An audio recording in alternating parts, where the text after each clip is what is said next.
So the first question was a random sample of 100 item is taken, producing a sample mean of 49. The sample size n is equal to 100. And what's this? Yeah. Krishna, please bear with me, okay? So this is related to hypothesis. One way it is helpful, right? It may help you to recollect. Don't worry, probably after 20 minutes, right? We'll start the Python part. So there's the first question. So we know the sample size and then the mean, sample mean. And we know the population standard deviation. Now they expect us to construct a confidence interval, 90% confidence to estimate the population mean. So we need to estimate the population mean. We do not know the population mean in this case, but we know the sample mean. With that, we can estimate the population mean. And also we know the population standard deviation. It is fine one way, but this is kind of a Z kind of test, right? Z distribution. So what is the solution here? What kind of answer you got it here? This is a 90% confidence interval. So in this case, we know the sample size is 100.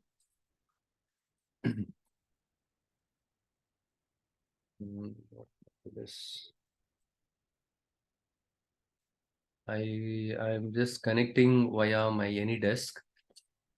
Maybe it will be slow.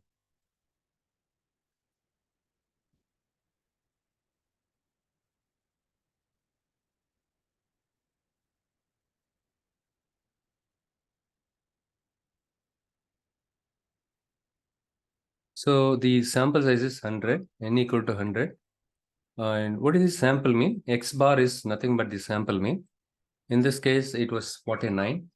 And the standard deviation was given. The sample standard deviation, sorry, population standard in sigma is equal to how much? Sorry, here the population standard deviation is 4.49. Yeah, 4.49.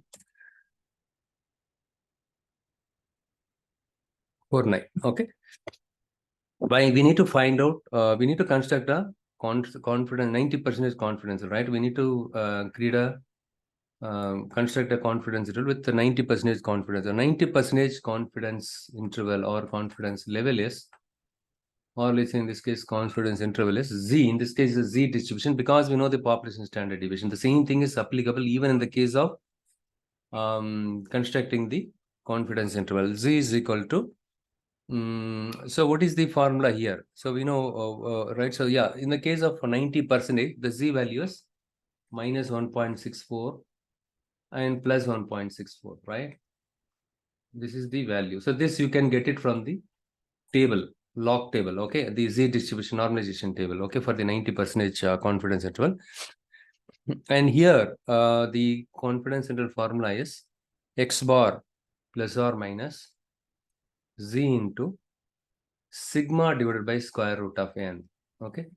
Here, what is X bar? We know what is that is 49 here. Plus Z is this value, right? So you can use plus, let's 1.64. And sigma is 4.49 divided by square root of n is 100. Right? If you, this is one part. And negative 1.64 also you need to take into my 49 minus lower bound 1.64, 4.49 divided by square root of 100. That's all, right? So here it is going to be 10, 4.49 divided by 10. So if you solve all the things, how much you are getting it? This is 49 plus 1.64 into, yeah, this one comes around somewhat 49.7, right? So this is yeah, so this one 0.449 into this one, and if you add 49.7, this one if you solve this you get somewhere between 48.2. Is this correct with you all? Now itself we can review it, so you can check the answers you came up with mine. Okay, this is what the confidence of this is the lower bound 48.2, the upper bound is 49.7. Somewhere between these two values the population mean lies. Okay, so in this case, how do you interpret that? How do you interpret this? So how do you how do you explain this in statistical language? So here, right, so if you repeatedly draw several samples with sample size equal to 100, there is a 90% probability, right? So the confidence interval will contain the true value of the population mean. There is a 90% of the probability. Sorry, 90% chances. So if you have to say probability, 0.9. So there is a 0.90 probability that the confidence interval will contain the population mean anywhere between these two ranges, the true mean, right? So yeah, in this case, the sample can be approximated to the population mean as per the central limit theorem. Now we understood how the central limit theorem is helpful here, right? So, however, right, it is only an approximation, not the exact one. So that is the reason we give the interval here. Okay, the sample mean is 49. The population true mean, with 90% confidence falls anywhere between these two range. Okay. So what is that? Minus 1.64 is 90% confidence, right? Yeah, it is 95%. Yeah, this one, how did I get this? This is the one, you remember, I explained in the very first session, the hypothesis testing, right? The Z test. You remember, so 90% confidence interval. When you do this one, see, for example, your total area under the curve is 1, and your alpha value, in this case, alpha equal to 10%, 1 minus alpha. In this case, yeah, we are considering the two side, right? Alpha divided by 2. So here, if you subtract 0.1 actually, right? 0.10. So here you will get 0.90 divided by 2, 0.45, right? This you need to do a lookup in the Z distribution table.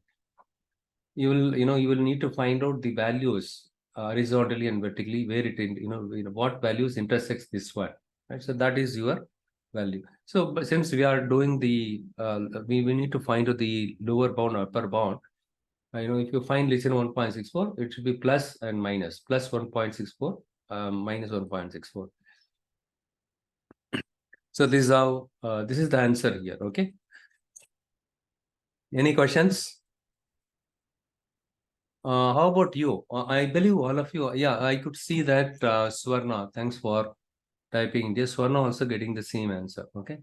And how about others? Sai Sudha also getting the same answer. Okay, you are correct. How about others? Anyhow, I'm going to check. When you send that, right? I will just check it out. Don't worry. So what is the next one is the random sample of 35 is taken, producing a sample mean of 2 with a sample variance of 0. Assume X is normally written and consider 90% confidence with the population mean. In this case, do we have the population standard deviation? No, right? Fatima says the same as Anna. Very good. Congratulations. Right. So the random sample of 35 times. So I would suggest, right, those of you in your group, college students, right, got correct answer. Probably you can set up a call via Zoom and you can sync up with yourself, right? Yeah. Fine. A random sample of 35 items is taken. Sample is given, mean is given, sample mean with a sample variance given. But population standard deviation, we don't have it. Okay. In this case, what is the confidence interval? How much you are getting it? Since it is a 90% confidence, same value, minus 1.64, that remains same for the Z value. Sorry, the critical value, okay? And in this case, the N is equal to 35. And yeah, the X bar is 2.364 and sample variation, right? In this case, yeah, so in this case, it is going to be a variances 0. Okay. Okay, this is a little bit tricky, right? So 0.81 here. They are saying that the sample variance was 0. So does that mean it's a variance, or say, okay, let us assume that it is going to be a 0.81, and yeah, the z value is going to be minus 1.642 on the left side, and then the 1.6 plus 1.64, right? The confidence interval is equal to x bar is 2.364. We'll start with the negative value, minus 1.64 into the sigma value. Sigma here, we don't have the population standard deviation, and sample standard deviation 0.81 divided by square root of 35. This is the one, plus or minus. Okay, whatever the, with the plus and minus, whatever you get it, that is what your confidence interval. It is pretty simple, same as the previous exercise. In this case, we do not know the population standard deviation. We know only the sample standard deviation, because they did not, yeah, sample variance they've given 0.81. Okay, sample variance I've given. If I have to find out the population standard, yeah, you are correct, Shri. This is not a sample standard, it's a variance. What she says is, you take the square root to get the sample standard. Yes, this is a little bit tricky. Instead of giving the sample standard deviation, they've given sample variance. You need to take the square root. It is not 0.81, right? In this standard deviation, you need to put 0.9 divided by square root of 35. Sorry, there is a mistake. Correct, you are correct. And okay, that is the answer for this. Next one is state the null and alternative hypothesis to be used in testing the following claims and determine generally where the critical region is located. The mean snowfall at Lake George during the month of is no more than the faculty at the annual giving fund. So in this case, all we need to do is we need to specify the null and an alternative, this hypothesis. That is what we need to, that is what the solution they're expecting from us. So what is the mean snowfall at Lake George during the month of is 21.8 centimeters. Let us assume that the mean snowfall is 21.8. So mu is equal to, hypothesis mean is equal to 21.8. Okay, and where the critical, in this case, you can use a not equal to. Can use not equal to or less than, right? So mu is equal to h sub 0. That is your null hypothesis. We are simply assuming that in this case, the hypothesized mean is 21.8. Snowfall on an average, right, is the mean snowfall. This is the one we are hypothesizing it. And then we need to test mu is not equal to 21.8. That's all, right? And h sub 0 is equal to no more than 20% of the faculty at local university contribute to this is related to your P is less than a proportion. Hypothesis for proportion. P is less than or equal to 0.2. You don't worry about this. I'll cover it probably later. Okay. Alternative hypothesis. Also, you can. So this is where it's one alternative hypothesis. H1 is nothing but alternative hypothesis. So you can use the notation A also. Alternative hypothesis. 0 is null hypothesis. So in this case, P is greater than 0.2. Okay, 0.2. So instead of specifying 20%, I just used 20%, nothing but 0 point, isn't it? So that is what. And the second one we will discuss it later. Okay, and I'm going to discuss on this one, the proportion, because most of the time we work with the two sample T test, P test, right? So sorry, T test and Z test. But T test only will be working with it, most of them. Suppose a car manufacturer claims a model gets 25 miles. Okay, the consumer group has 40 owners of this model. This is a sample size N, and this is the sample mean, and with the sample standard deviation. This manufacturer claim supported. So Z in this case, the population standard deviation is how much? Population standard is not given, so it's these sample standard deviation is there. Population. So in this case, it is a T test, right? So what is the null hypothesis in this case? Can someone tell me? Model gets 25 miles per gallon. A consumer groups ask 41 amount to calculate their miles per gallon. The mean values gets 25 miles per gallon, right? So in this case, the null hypothesis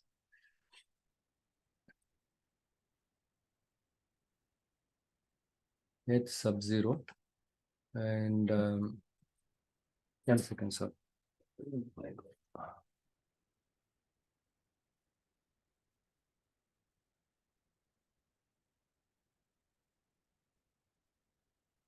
Mu is equal to, we are assuming that it is going to be mu is equal to miles per gallon. So the alternative hypothesis, we can say the, as a consumer, right? You say, no, it cannot be 25. It is not 25 miles per gallon. It is less than 25 miles per gallon as a consumer, right? Here, car manufacturer claims a consumer group. So as a customer, you are very particular less than 25 gallons. So if it gives more than 25 miles per gallon, why do you complain? Isn't it? You want to test this one. So you know what is for the sample mean x bar is equal to 22 and your sample size is 40 and you have all the values and then your sample standard deviation is how much 1.5 and all the values are there and we know what is the formula for this one. T is equivalent to x bar minus mu divided by small s divided by square root of n. Okay, square root of n. So you need to plug in all these values here.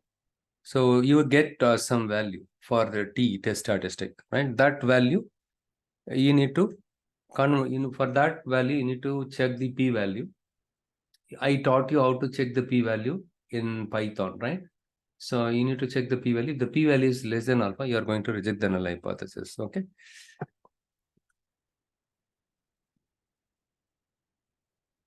And then what else? A population of 29-year-old males has a mean salary of with the standard, and the mean salary will be less than. Okay, what is the answer for this one? Population of 20-year-old males has a mean salary of 29,321 and standard deviation of 2,000. Sample of 100 men is taken. What is the probability that mean salaries will be less than 29,000? Okay, is this a Z test or T test?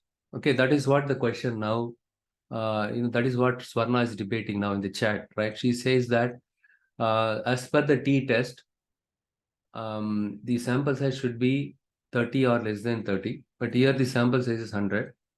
Okay, the standard population standard deviation we do not know. That doesn't mean if the sample size is more than 100, we should conduct t-test, right? To conduct the t-test, when will you do that? Your sample population standard should be, let's say you don't know the population standard. In this case, we don't know that. But another condition is, in the case of t-test, the sample size should be 30, right? It should be 30 or less than 30. But in this case, the sample size, so we have to use z-test.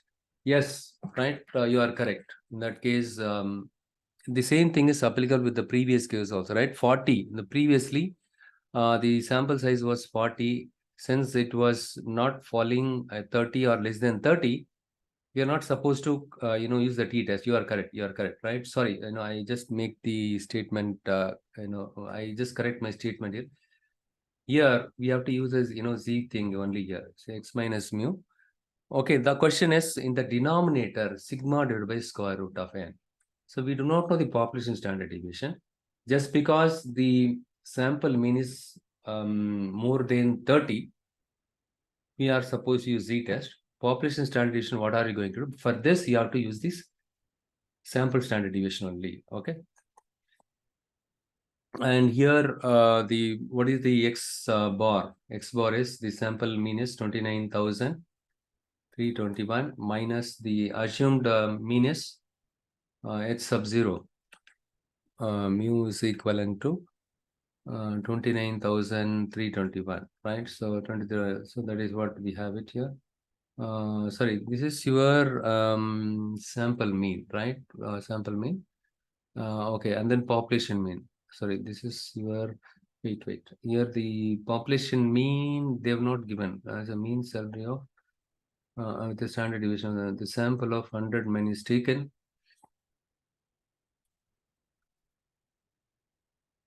Population as a mean. Okay, sorry. Extremely sorry, guys. There is a Swarna. There is a mistake here. Okay, so so look here. Forget about all the statements. So in this case, they've given the population, mean, and then standard deviation also they've given, right? Z is equal to x bar minus mean. Anyhow, I will come back to that. Don't worry. Okay. Sigma divided by square root of n. X bar is 29,321, and the standard deviation. And then sorry, x bar is this one. The and then sorry, 29,000 here.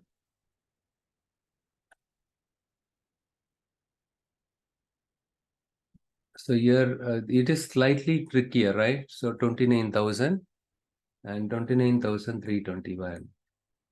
So is this what you mentioned? The sixth question I was not able to understand, right? 29,000 minus 29,000. This is your population mean, right? Sample mean. Even I got confused. Sorry, guys. What is the probability that mean salaries will be less than 29,000? So this is your mean salaries. They've given the mean salaries. The population is same thing. Correct. And the mean salaries, we need to find out this one, right? So 29 mean salaries, it's a little bit tricky here, okay? 29,000, 29,321, and 2,120 is your population standard deviation divided by your what is the thing here? 100, right? Correct. And if I subtract this one, how much will get? Minus 321, 212. Because here square root of 100 is 10. 2120 over 10 is 212. And here, if you do it, how much you will get it? Let me check it in my calculator. Yes, minus 1.51, I'm getting it. This is your Z statistic value. Okay, and if you look at it here, look here, this is the one, right? Here, that's why I put this one also here. The mu is already we mentioned 29321. See, here itself we mentioned very clearly. The sample mean is 29,000.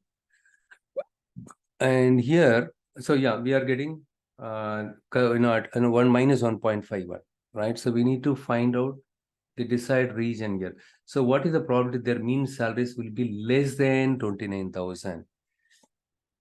Okay. So if you look at the Z value minus 1.51 in the chart, right, in the Z distribution, you will get, something like 6.55%. Okay. Hence, the probability of mean salaries less than 29,000 is 6.55. See, in this case, the population mean is this one. Even I got confused initially, and sorry for all the confusions. Forget about whatever I discussed, right? So this is the correct one. The population standard deviation is 29,000. Yes, one, I will come back to that. Okay, the T sample size, I will come back to that. Okay, this is your population standard deviation given, and then this is your sigma value. Okay, this is not a sample standard, it's a population standard deviation. This is your mu. And X bar is, this is the one. What is the probability that mean salaries will be if a sample of 100 men is taken? And what is the probability that mean salaries will be less than? So we need to find out the probability that the salary will be less than. That means, the salary is falling in this region. What are the chances that the salaries can be falling in this? And that means, we need to do a lookup on the Z normal distribution table. So minus 1.51, if you see where it intersects, right, we need to take that value. So it will give us something like 6.58%. So with this, we can see that the probability of mean salaries less than 29,000 is going to be 6.55%. Okay. In order for the salary to be falling in this region, the probability is 6.55%. Yeah, that's what the minus 1.51 sigma, right? So this is the one. This is the What is this one? Minus 1.51 sigma. That is the Z value, right? Z value. This is the Z value. Okay, and the probability of that salary is falling less than 29,000. You need to do a lookup in the chart. You get 6.55 somewhere. Okay.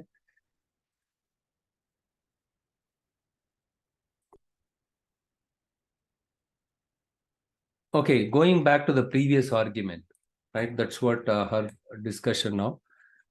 What she says is, in the previous scenario, why did he use, in the case of car manufacturer, why did he use t-test? It cannot be tested. It is a z-test. Why you are saying that way? Let me just check. What is, here the sample size is 40. Here the sample size is 40. And population standard deviation. Population, did they give population standard deviation here? No, right? It's all consumer group in the sense it's a, see here, this is what your population standard deviation. H sub 0, mu is equal to 25 miles per gallon. Consumer group asks 40 owners of the calculate their mean value, and the mean value is 22 with the standard deviation is the man with claim supported. So here we have, yes, that's a very good question. Even I did not tell this, when I covered the hypothesis test. Okay, here the mu is equal to 25 miles per gallon. This is what our null hypothesis, and alternative hypothesis is mu is, let's say, the consumer group, it should be less than miles per gallon. And in this case, the x bar is my 22 minus the hypothesis minus 25 divided by, here I'm using the sample standard is 1.5, it was square root of 40. Okay. Here it is a z only we need to find out. The reason is what she says is correct. Let's if you don't know the population standard deviation, and also if the sample size is 30 or less than 30, then you can go for t-test. But in this case, the first condition has been met, but second condition was not, because the sample size is 40 here. Hence, you need to still use the z-test only. 22 so in this case, use the same formula.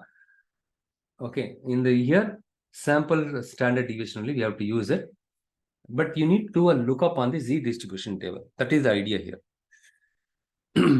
So here we get minus 3 divided by, if you solve this, how much you'll get? 0.23. And here you will get, 1 second, how much? Minus 3, 0.23. Let me just check it in my calculator. Yeah, negative 12.64. Negative 12.64. If you want to see the probability of z equal to minus 12.64, it is somewhat 6.35 into 10 to the power minus 37 we'll be getting, which means 0.36 zeros, right? 0.000037065. It is statistically highly significant. In this case, the alpha value is, let's say, the conventional value is 0.05. And we reject the null hypothesis because the test status falls way beyond the critical region, right? So the decision, so in this case, what kind of decision we can make? Either the z-scores or the probability of the test strategy. And, we use the critical region to make the decision, right? So in this case, since the p-value is very, very less, we are going to reject the null hypothesis, right? P is less than 0.05. Obviously, we are going to reject the null hypothesis, and we are going to conclude that it cannot be 25 miles per gallon. It should be less than 25 miles per gallon. Guys, remember that, these two conditions to be met to conduct the t-test or z-test. To conduct the t-test, population standard should not be known. If you don't know that, then t-test. But again, another condition, the sample size should be 30 or less than 30. Else you need to, so this condition, it is met. So with this, we can say t-test is the candidate for this given problem, but it is not meeting with the criteria to do the t-test. Hence, you use the z-test, but in the denominator, instead of population, you need to use this sample standard. I'm very sure. Okay, somehow I forgot this one. The same thing you need to say. That is the reason why I revisited this one. Okay. So in this case, it is pretty straightforward. So they've given the population standard deviation and mean. Okay, so this is pretty simple, but the problem itself little bit confusing, right? What is the probability that here the sample mean was not given? Instead, they've given what is the probability the mean salaries will be less than 29,000, right? So that is what mean salaries. With that, the mean value is something like 29,000. That is what they are saying, the sample mean. This is your population mean. This is obviously your sample mean. The next one is the 7 and 8. And oh, we have a lot of things here. Okay. And in this case, it is it's a proportional test. You can ignore this one. 7th, I just, it was not part of our thing, right? The scope. And next one is what is this? No. Wait. Yeah, the 6th one and 7th one. Okay. This is not a proportion test. In this case, what is the answer that you're all getting it? What is the answer? How many of you tried this one?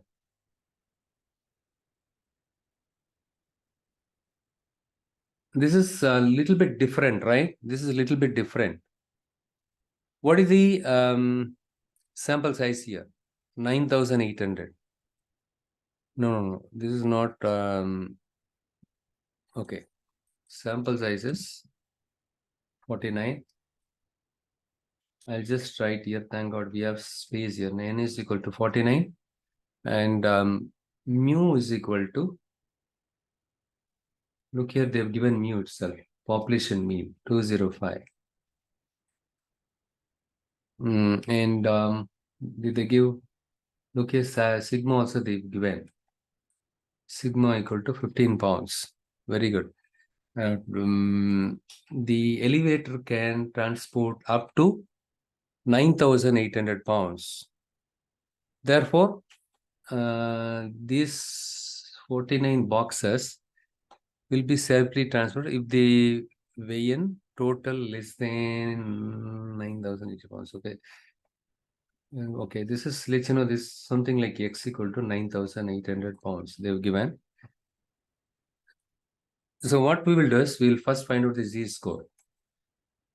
Z is equivalent to in this case we'll take this one, right, to the 9,800. Maximum of 9,000. Large elevator can transport a maximum 9,800 pounds, right? So the minus, what I do is I'm going to use the 49 into, I'll tell you, don't worry, okay? 49 into 205. Okay, but why I use 49 here? Here they mentioned 49 boxes must be transported via the elevator. So the experience has shown that the weight of box of this type of cargo follow distribution with the mean of population means 205. To transport 49 boxes with the mean, right? So the mean is this average, right? You need to multiply this one in order to get the population, total number of items that needs to be transported. Okay. And okay, in this case, divided by, and what I do is square root of population standard is 49, right? It's 49. 49,205. Okay, here also 15 into 49.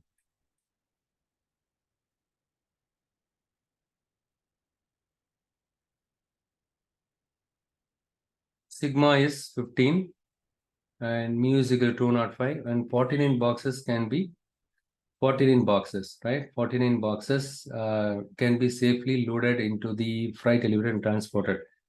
And here, what is the value you get it? So 9,800 minus 49 into 205, 15 into 49 divided by square root of 49. So how much you'll get? I'm getting something like negative 240. No, it is 245, right? Yes, Swarna, you're correct. 245 divided by how much you'll get? Can you please help me out on this? 15 into 49 divided by, this is 7, right? 7. This is nothing but 7. 15 into 49, if you do 50, if you put 50, how much? 750. 750 minus 50, 700 by 7 is how much? Yeah, so sorry, this is 105, right? Correct. 105, you'll get it. And if you solve this, how much you'll get in calculator? Yes, I'm getting minus 2.33. Okay, so in this case, the z value is minus 2.33. You need to find out the p-value for this one, corresponding p-value. If the p-value is less than alpha, you need to reject the null hypothesis, okay? And what we will do is, in this case, okay, now the question is, how come you got these values, right? So why did you use it? Here it's supposed to be x bar minus mu divided by sigma into sigma divided by square root of n. So why you put 49 into 205? So in this case, so we are given x equal to, let's assume that x equal to 9,800, right? This lift or the elevator, right? It can transport up to 9,800 pounds. That is what they've given. Okay. So therefore, these 49 boxes, if you want to transport it, if they weigh in total less than 9,800 pounds, right? So in this case, 49 into 205 you need to weigh. So we need to transport 49 boxes via the elevator safely. They've given the mean, the mean, the weight of, average weight of the boxes they've given. 49 boxes, you need to transport it. So 49 boxes, okay, this is not the weight, okay. So the average weight is 205. If you multiply this, you will get the population mean, the hypothesis mean. In this case, the population mean was given 205. We cannot simply take into consideration population 205. How many number of boxes that needs to be transported? You need to multiply this by this. That is what your, the total weight, right? Total weight. And you need to subtract this from your maximum pounds. This is the maximum, weight pounds that you can transport it. So whatever value you get it, you need to subtract it here. And similarly, the 15 into 49 boxes. So in this case, the standard deviation is 15, right? So 15 pounds. The variation is 15. 15 into 49 boxes divided by square root of 49. So here, if you take this one 7. So here, instead of using the standard deviation directly here, the variation you need to take into account how much it varies, right? So for 15 into 49, that is what your total for each box, right? For each box, there will be some kind of box to box variation will be there. 49 boxes, how much variation we have it? If you multiply this one, you get the total variation. Okay, and so this is slightly different.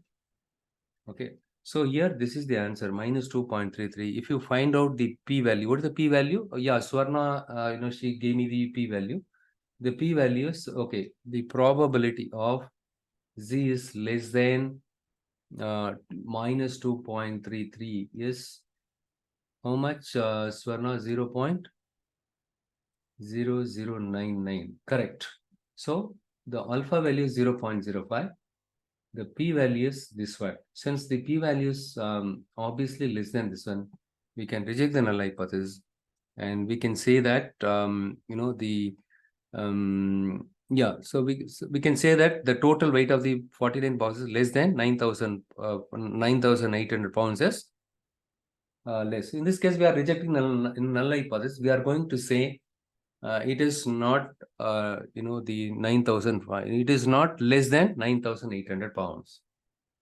The 49 boxes which you are transporting it with the mean weight of 205 is not, it is not same as 9,000. It is, hence we are rejecting the null hypothesis. We are going to conclude that it is not equivalent to 9,800 pounds. It is more than that, right? More than that or less than that, we can say that way.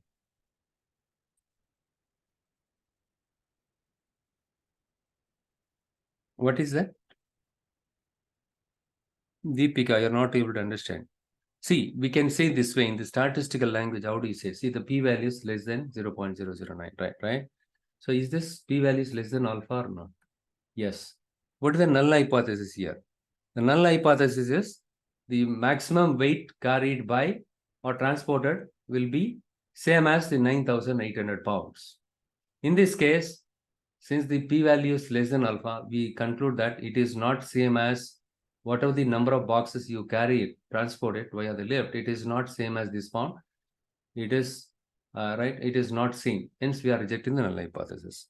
So, in statistical language, how do we say is the probability that the total weight of these 49 boxes is less than 9,000 found is 0.0099. Okay, less than, which means it is greater than the 9,800 pounds. That is what it tells us implicitly. You understood? So this is very tricky one. This is the kind of question that you can expect. So what is the answer for this one? How many of you tried the eighth one?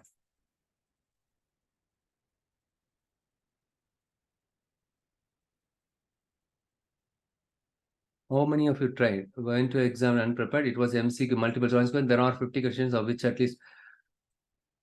Okay, it's already 10 o'clock. Okay, what we will do is this one. So we will take it up later. Okay, it's a little bit late. And also, you need to have some kind of idea on the binomial distribution to understand this one. This one probably will take it up later. And also the rest of the thing, right? We will take it up later. So last but not the least, you tell me this one alone, right? So how many of you can tell me what is the null hypothesis and alternate hypothesis for these two things? This is pretty straightforward, right? What is the null and alternate hypothesis here?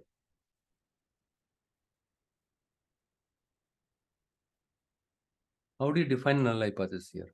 Null hypothesis, the person is innocent. The person is innocent.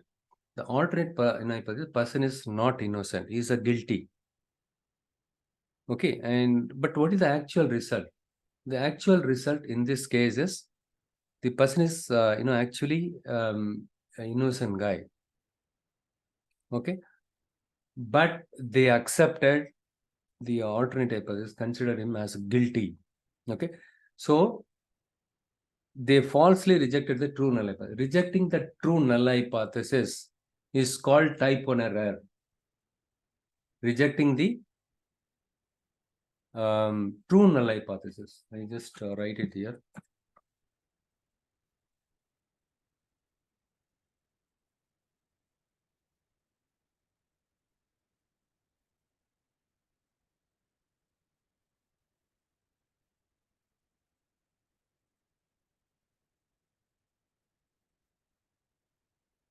Is called type 1 error. So next one is, in this case, what is the null hypothesis? H sub 0, alternative null hypothesis. The employee is stealing here. They say in a store, a manager is seen, the employee was stealing. But, in this case, the employee is not stealing. Okay, we assume that, everything is good, right? And the null hypothesis, that is what we assume it. The alternative is the employee is stealing. The manager has seen somebody is stealing. But end of the day, what they ask, let's say you are a manager and your staff was stealing. And if you go and complain with someone else, what they will say, where is the proof, right? So conduct the hypothesis test. And in this case, if you reject the, if you don't reject the false null hypothesis, okay. So in this case, if you don't reject the false null hypothesis, this is called type 2 error. See, in this case, fail to reject the false, the null hypothesis itself not true. It is a false null hypothesis. True null hypothesis, you are not supposed, sorry, this is true null hypothesis. In this case, this person is actually innocent. It is a true null hypothesis. If you reject the true null hypothesis, then you are making a type 1 error. If you fail to reject the false null hypothesis, then you are making type 2 error. So how do you remember this? Rejecting the true null hypothesis. And in this case, the next one is not rejecting the false null hypothesis. Right? Not rejecting the true null hypothesis, type 1 error. Not rejecting the false null hypothesis is called a type 2 error. That's all. You remember this.